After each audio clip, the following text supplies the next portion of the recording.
pemirsa Sintang TV, apa kabar Anda di kesempatan sore hari ini? Saya Taufik Hidayat akan bersama Anda kurang lebih 40 menit ke depan bersama Ketua KPU Kabupaten Sintang, Ibu Hajijah dalam Special Talk Show pasca pungut hitung Pilkada Sintang 2020.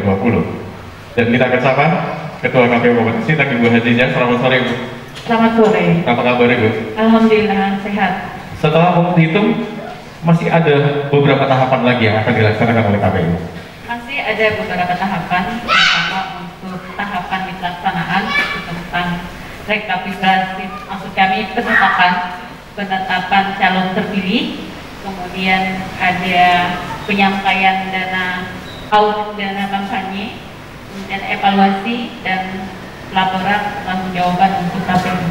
KPU sekarang sedang juga rekap hasil dari laporan yang mungkin nanti ada pasangan calon yang tidak setuju dengan hasil perhitungan suara kemarin. Terkait dengan penetapan hasil dari penghitungan kita di tingkat KPU, di tingkat kabupaten, itu kita masih menunggu juga dari BRPK MK apakah ada gugatan khususnya untuk di Kabupaten Sintang. BRPK maksud kami yang mana masa pengajuan untuk gugatan ke MK itu 3 hari setelah penetapan hasil rekapitulasi penghitungan di tingkat kabupaten, yang mana tanggal 16 kita sudah melakukan rekapitulasi dan hasil penghitungan di tingkat kabupaten. Kemudian setelah diterimanya atau ada atau tidak, maka KPU harus menunggu dari penyampaian MK secara resmi kepada KPU apakah masuk dalam buku register perkara konstitusi, dan KPU harus menindaklanjuti setelah menerima hasil dari MK, maka 5 hari, paling lambat 5 hari setelah diterimanya BRPK. Setelah ditetapkan tanggal 16, sekarang tanggal 21 berarti sebenarnya sudah lewat waktunya? Iya, 3 hari setelah penetapan di hari kerja oleh MK. Sudah dipastikan tidak ada gugatan? Kita lihat sampai nanti malam apakah masuk di dalam BRPK di MK.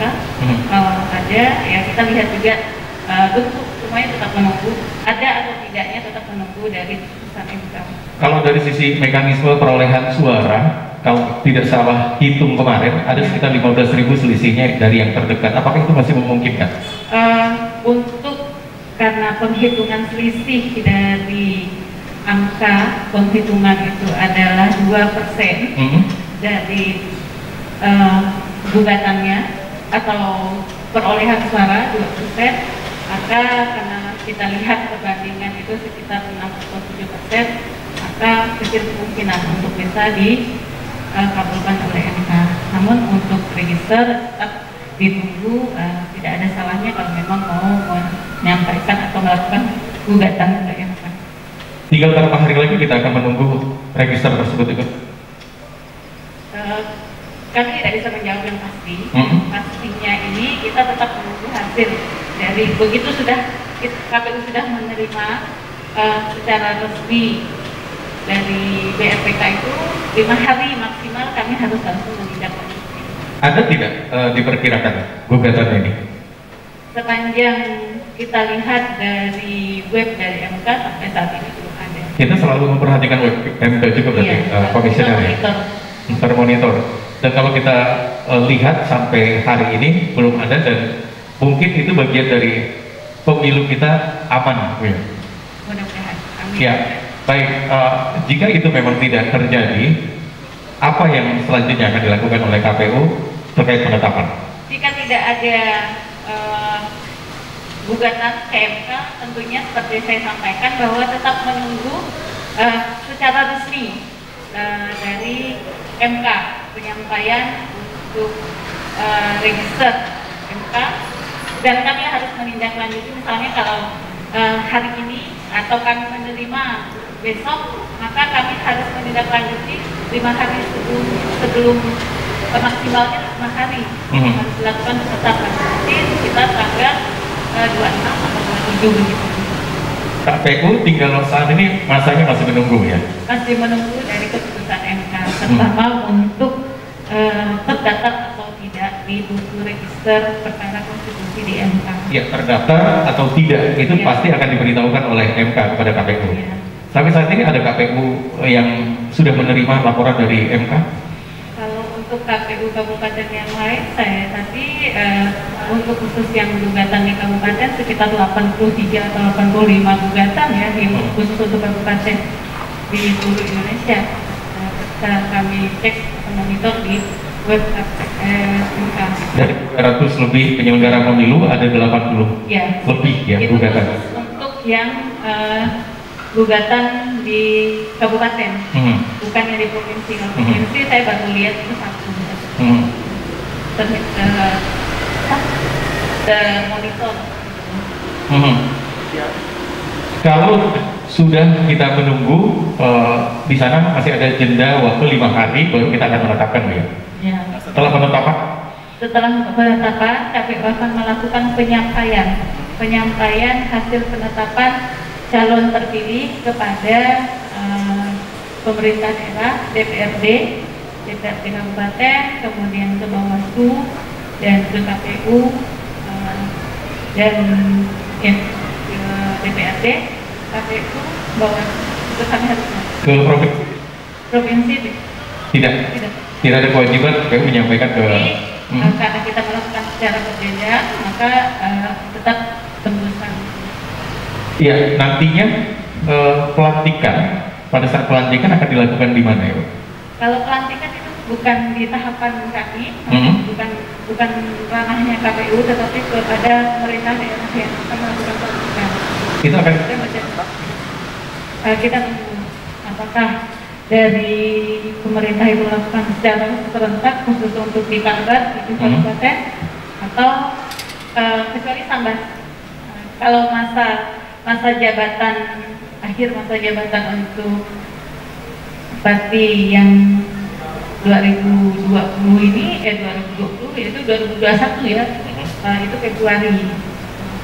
Mudah-mudahan selesai masa jabatannya langsung terganti oleh calon terpilih yang sekarang.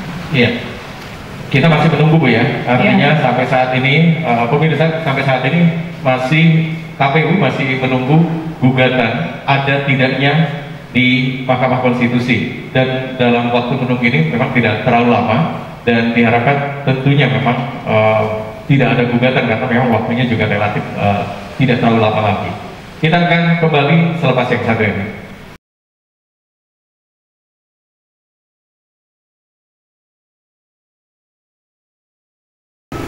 Pemirsa, masih di Special Talk Show dan kali ini masih bersama Ketua KPU Kabupaten Sintang, Bu Azizah.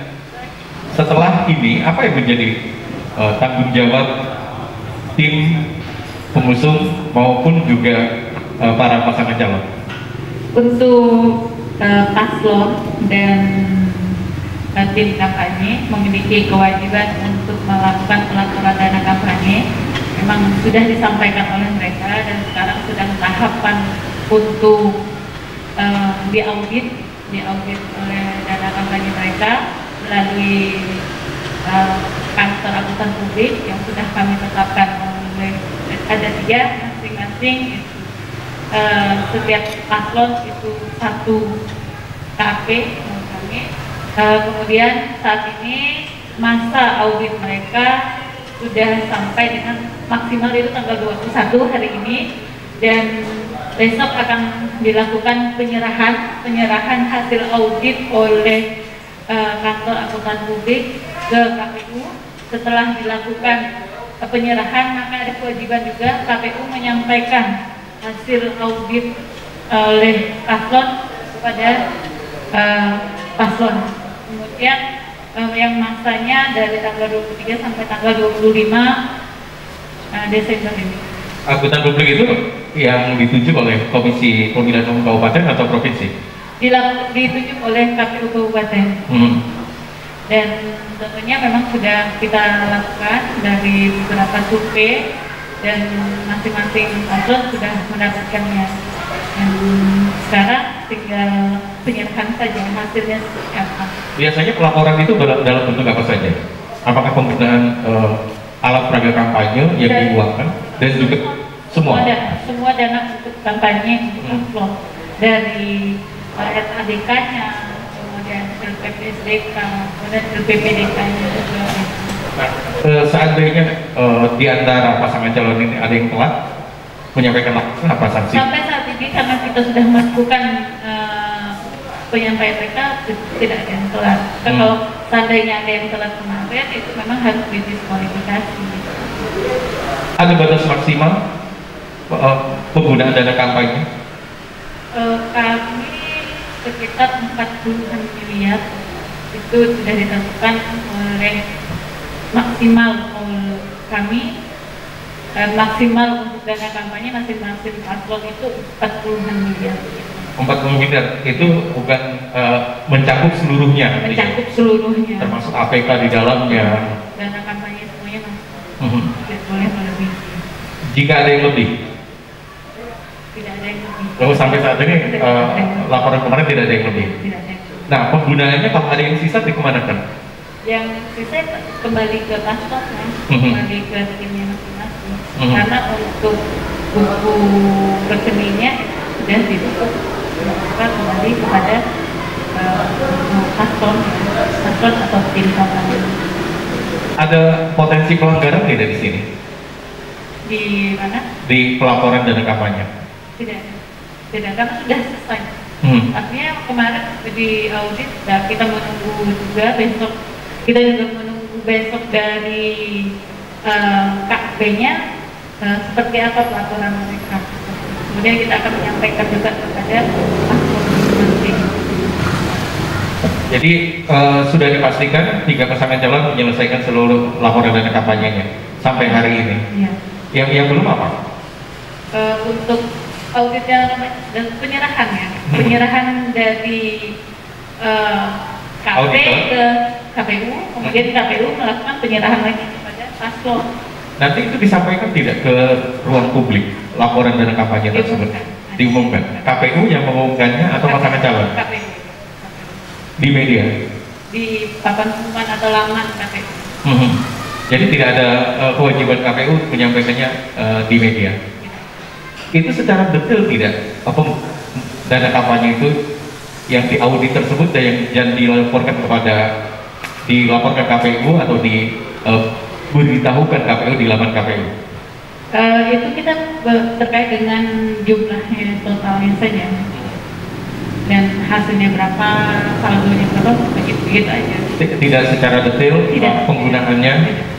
Penyumbangnya disebut siapa?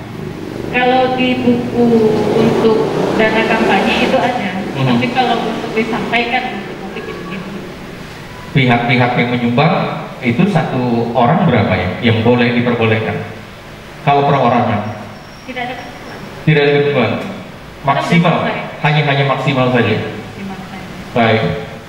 Baik pemirsa, itulah tadi penjelasan tentang apa yang harus dilakukan oleh pasangan calon dan juga apa yang harus dilakukan oleh tim pasangan calon, yaitu pelaporan dana kampanye. Kita akan kembali selepas yang satu ini.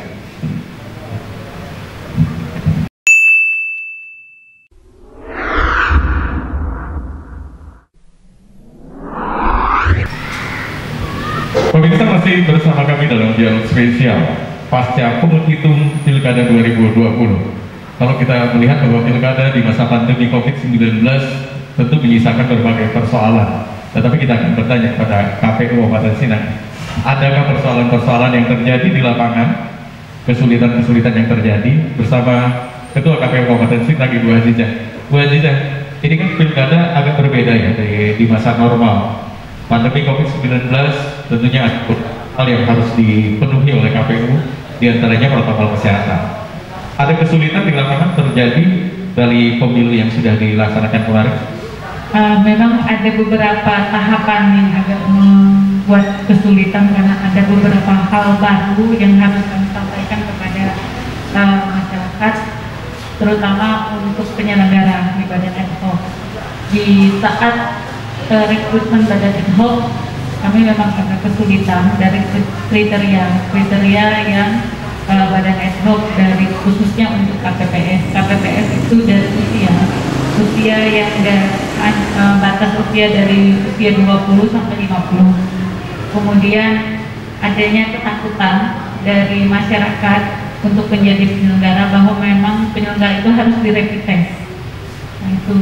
Kemudian juga ada hal-hal baru yang harus kita terapkan, yang datang harus melakukan harus pakai masker, kemudian jangan melakukan kerumunan, kemudian juga jika ada suhu yang di atas 37,5 derajat Celcius maka ditempatkan pemilih di bilik yang khusus.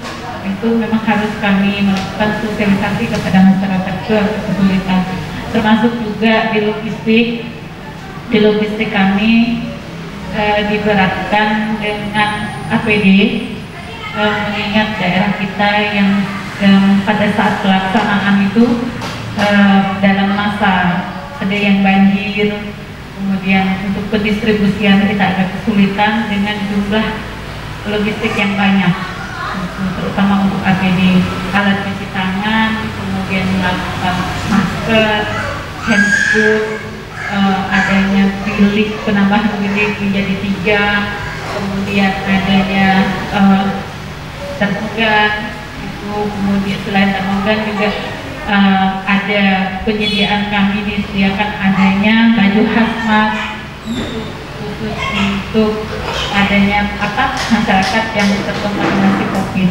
Itu yang memang harus kami agak kesulitan dalam menerapkannya kepada masyarakat. Namun berdasarkan pantauan dan laporan dari KPU kemarin secara nasional bahwa memang pelaksanaan pilkada serentak di masa pandemi ini untuk pelanggaran, khususnya pelanggaran COVID-19 itu 98,6 itu tidak terlaksana gitu. Di TPS khusus mungkin yang diperhatikan kemarin, apakah itu ada juga terjadi pelanggaran? Yang di TPS untuk TPS khusus tidak ada, pelaporan sampai sekarang tidak ada untuk pelanggaran masyarakat, hanya ada memang masyarakat hal-hal yang baru yang ketika masyarakat datang ke TPS harus membawa C pemberitahuan yang berupa undangan itu yang, dan di undangan tersebut tertera untuk batas kapan masyarakat atau pemilih itu datang ke TPS, itu waktunya. Ya, dari hasil monitoring tadi di angka 37 derajat ya, berarti diberikan bilik khusus. Ya. Ada tidak yang menempati bilik khusus di sekian 1000 lebih TPS di Kabupaten? Sampai sekarang laporan masyarakat tidak ada, artinya masyarakat itu semua sehat dan menyadari, terutama untuk datang ke TPS itu memakai masker, walaupun sebenarnya KPU juga menyiapkan jika ada pemilih yang datang tidak menggunakan masker maka akan kita berikan masker, dan pemilih juga harus diberikan untuk alat coblosnya, untuk pegang alat coblos kita diberikan sarung tangan plastik yang sekali pakai. Dari rekrutmen kemarin itu kan sempat mungkin ada kekhawatiran, tapi pelaksanaannya kan berjalan baik ini sampai saat ini. Nah, apa strateginya sehingga mungkin sebelum dilaksanakannya pilkada kemarin di hari pencoblosan, ketika jumlah mungkin KPPS yang masih ada yang belum di-rapid test? Sosialisasi yang tinggi karena kita memiliki jenjang tingkatan teman-teman dari PPK, PPS sampai kita PPS yang pastinya pemahaman kepada masyarakat untuk kesadaran bahwa pelaksanaan pilkada ini konsekuensinya itu adalah menerapkan protokol pencegahan COVID-19. Ada yang dibatalkan kemarin dari ketika rekrutmen PPK atau PPS? Ya, ada pembatalan mungkin ketika mereka ketika rapid test tidak memenuhi syarat? Untuk rapid test itu ketika dia reaktif maka harus di swab. Kemudian kalau jika sudah di swab ternyata kalau memang positif maka memang harus dikarantina. Tapi kemarin ada beberapa yang reaktif, hanya saja mereka di karantina secara mandiri, tapi ketika di swab hasilnya negatif. Ya, artinya tidak ada yang positif kemarin. Tidak ada. Berarti di rekrutmen sejak awal sudah itulah orangnya dan tidak tergantikan. Ya, pada saat pengiriman APD itu bersamaan dengan kertas surat suara atau tersendiri? APD. Iya. Ada yang bersamaan, ada yang tidak. Karena kita melihat jangkauan atau geografis dari masyarakat, dari teman-teman di daerah, khususnya di Mentawai, Ambalau, itu ada memang beberapa tahap kami melakukan pendistribusian. Kalau kita lihat ini juga kalau relatif lebih cepat ya perhitungan suara di setiap TPS, karena mungkin hanya satu perhitungan, berbeda dengan pemilu sebelumnya di mana harus ada 5 kertas surat suara. Ini hanya satu kertas surat suara. Apa yang membedakan kecepatan? Tapi masyarakat juga kan mudah mendapatkan hasil adanya rekap. Sirekap. Ya. Untuk Sirekap memang ini salah satu alat bantu KPU untuk menyampaikan informasi terkait dengan perolehan suara kepada masyarakat. Dan teman-teman dari KPPS memang antusias sekali melakukan Sirekap ini. Hanya memang ada kendala jika lama masuk, karena mereka melalui ketika sudah melakukan penghitungan di tingkat TPS, maka teman-teman akan melakukan foto melalui Sirekap, dan Sirekap itu langsung terkoneksi ke internet, terkoneksi ke Sirekap di kabupaten dan nasional. Ketika berhasil penginputannya, maka informasi itu akan mudah terbaca atau diketahui oleh masyarakat luas. Berarti data yang mereka kirim itu adalah data foto atau JPEG ya?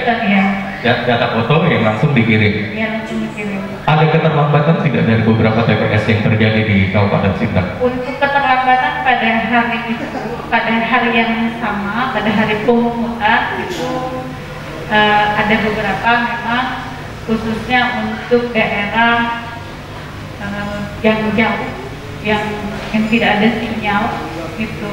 Namun setelah melakukan rekap di kecamatan itu sudah terupload semua. Sekarang kalau kita lihat dari persentase jumlah pemilih dan partisipasi pemilih di masa pandemi ini juga nilainya cukup bagus. Kalau tidak salah kita nomor 2 se-provinsi, artinya partisipasi pemilihnya cukup bagus gitu ya. Apa strategi yang dilakukan KPU sehingga ini ya lumayan bagus partisipasi pemilihnya? Memang untuk Sinta partisipasi masyarakat melebihi target. Alhamdulillah dari 77,5% target nasional, Sinta mencapai 82,93%. Ini memang salah satu dari animo masyarakat untuk ikut serta dalam partisipasi. Kemudian KPU juga melakukan sosialisasi yang walaupun sosialisasi itu tidak langsung, ada yang langsung bertatap muka, itu dilakukan oleh teman-teman PPK dan teman-teman PPS langsung kepada masyarakat. Dan KPU juga ada melakukan sosialisasi berupa media cetak yang berupa spanduk dan baliho di setiap desa. Kemudian KPU juga melakukan sosialisasi melalui RRI juga. Maksud kami dari radio, semua radio yang ada di Sintang itu kami masuk untuk melakukan sosialisasi, dan juga televisi. Kemudian ada melalui YouTube juga, YouTube dan Facebook itu kami juga gencar melalui media online juga. Baik, pemirsa, kita akan gali lebih dalam lagi apa saja rahasia lain di Komisi Pemilihan Umum Kabupaten Sintang dapat meningkatkan partisipasi lebih baik, bahkan di atas rata-rata nasional. Kita akan kembali selepas yang satu ini.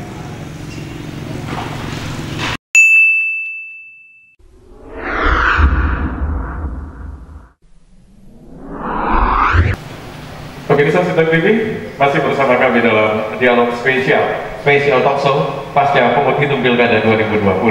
Kita tahu bahwa Pilkada 2020 telah memasuki tahap-tahap akhir. Tapi sebenarnya ada beberapa hal yang masih mungkin menjadi satu masalah klasik, yaitu masalah dataan pemilih.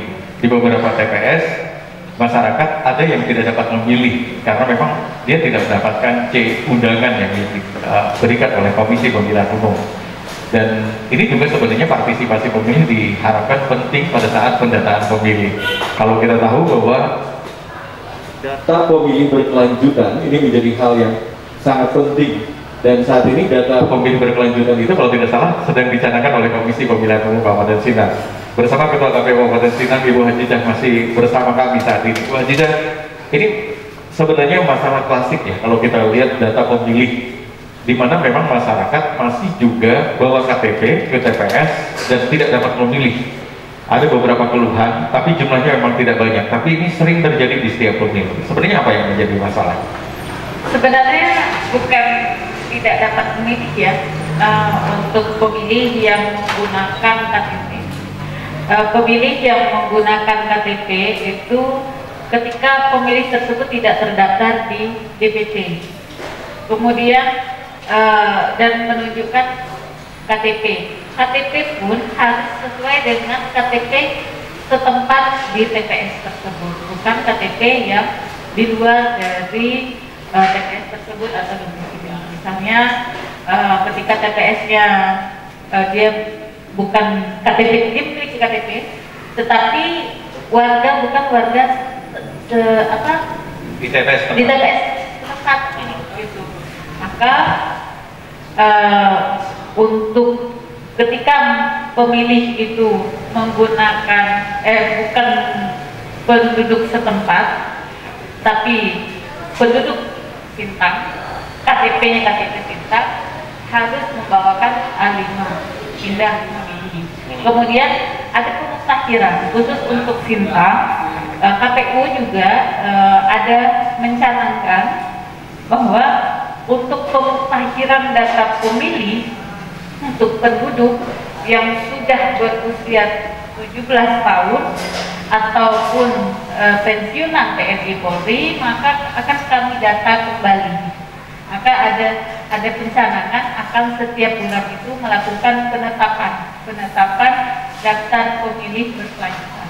Artinya setelah pemilu KPU tidak diam saja ya? Tidak diam. Masih ada yang harus dikerjakan, diantaranya pendataan tersebut, karena ini masih menjadi masalah klasik setiap pemilu. Nah, kesadaran masyarakat apakah itu pun ketika terjadi data TPS dan ternyata di TPS tersebut namanya tidak keluar, padahal dia warga di situ. Penduduk tersebut tetap boleh memilih. Tetap boleh memilih. Tetapi di atas jam 12. Di atas dari jam 12, dari jam 12 sampai jam 1. Tetap boleh memilih. Tetap boleh memilih. Nah, ini kan kadang-kadang masalah tidak sabar. Ya. Ketika namanya tidak terdata di situ dan dia harus menunggu sampai jam 12, dia pulang saja gitu. Tapi kemarin memang ada teman-teman dari laporan dari teman-teman mengontrol terus dari semua. Kita bertanya dengan teman-teman di tingkat KPPS atau melalui PPS dan PPK bahwa semua terakomodir. Ya.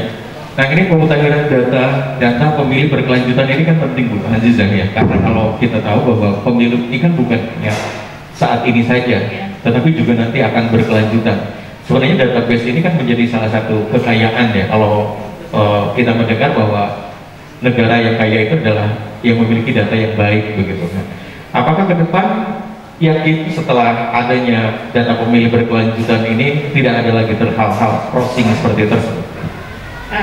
Yang penting KPU sudah berusaha melakukan pemutahiran dan tentunya tetap bekerja sama dengan pemerintah daerah, terutama untuk ke Dinas Dukcapil yang melakukan atau melakukan pengeluaran KTP, dan kita tetap selalu sinkronkan data berapa jumlah yang sudah melakukan rekaman dan berapa jumlah yang sudah ada hak pilih di pemilu nanti.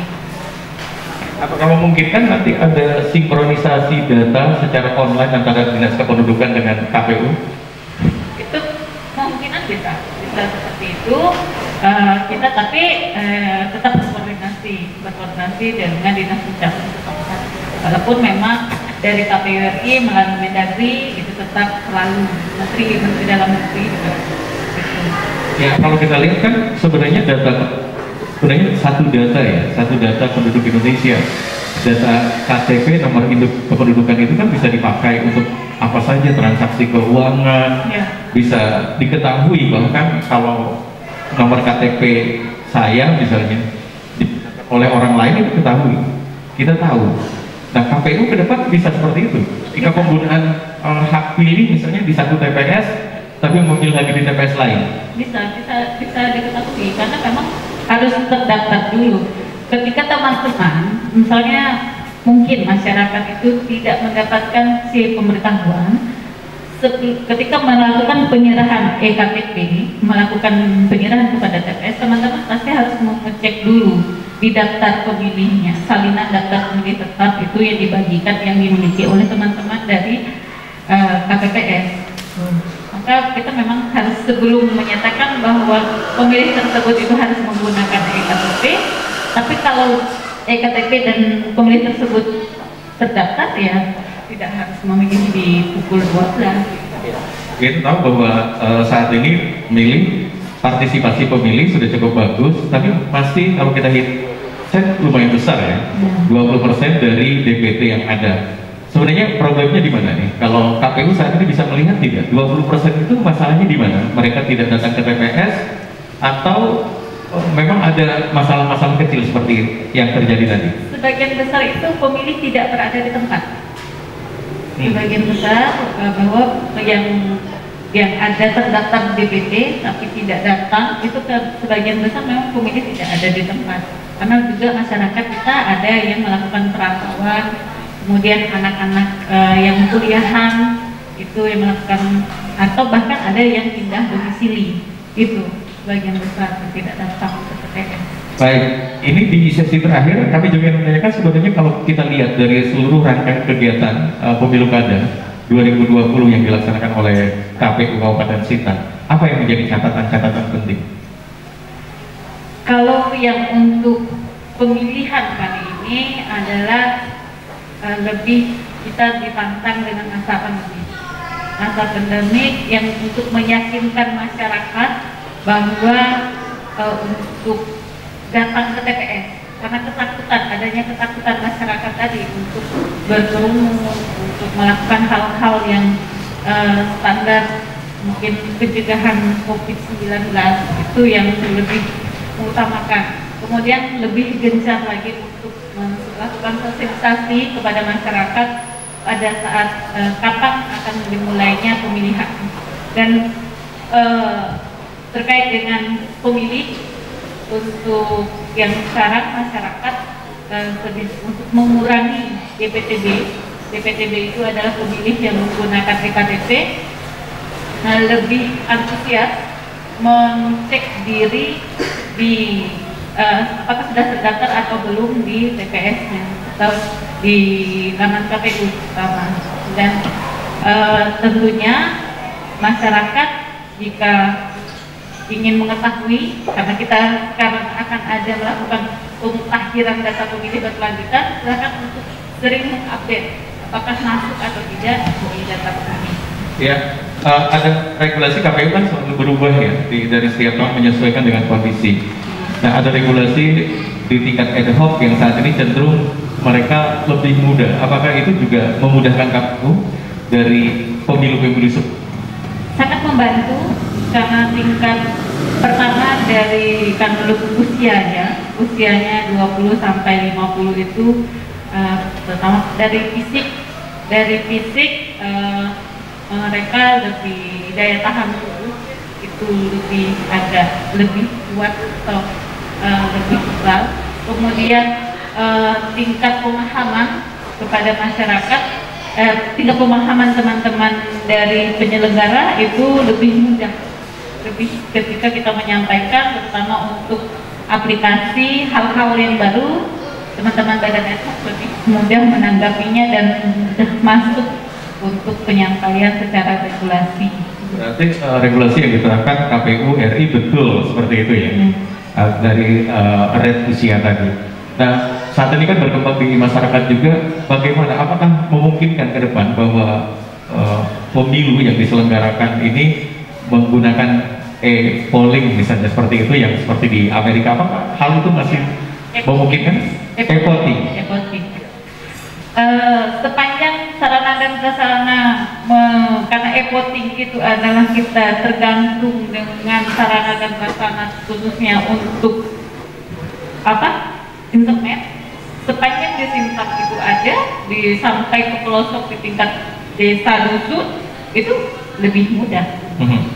Karena e-voting itu kan melalui aplikasi, kemudian juga ada alat penunjangnya. Yang berkaca dari Sirekap kemarin yang dilaksanakan, persentasenya berapa besar untuk mungkin wilayah Kabupaten Sintang?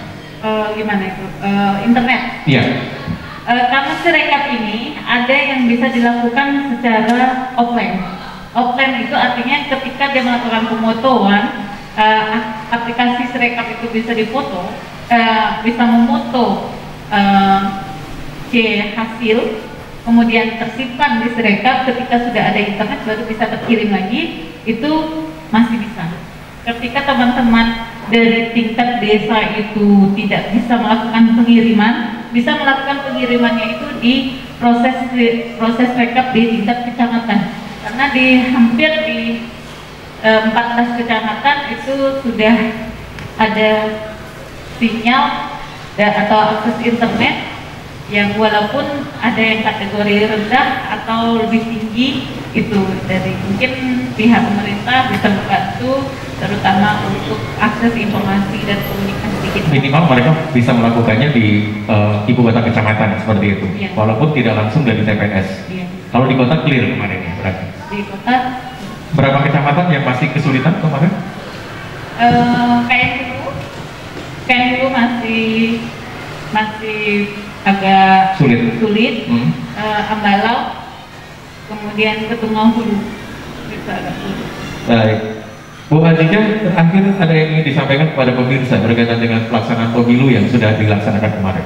Baik, kami dari KPU Kabupaten Sintang mengucapkan terima kasih banyak kepada masyarakat atas partisipasi dalam pelaksanaan dan ikut partisipasi dalam pungut hitung dan pemilihan Bupati dan Wakil Bupati Sintang di tanggal 9 Desember 2020 kemarin. Kemudian kami juga mengucapkan terima kasih atas dukungan dan partisipasi kepada pemerintah daerah, kemudian semua masyarakat Kabupaten Sintang dalam mensukseskan semua tahapan di pemilihan Bupati dan Wakil Bupati Sintang tahun 2020. Mudah-mudahan semuanya bisa berjalan aman dan damai sampai dengan penetapan calon terpilih nanti.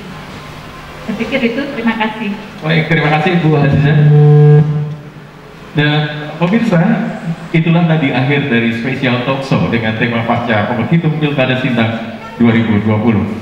Semoga perbincangan sore hari ini bermanfaat untuk Anda. Saya Taufik Hidayat, sampai jumpa.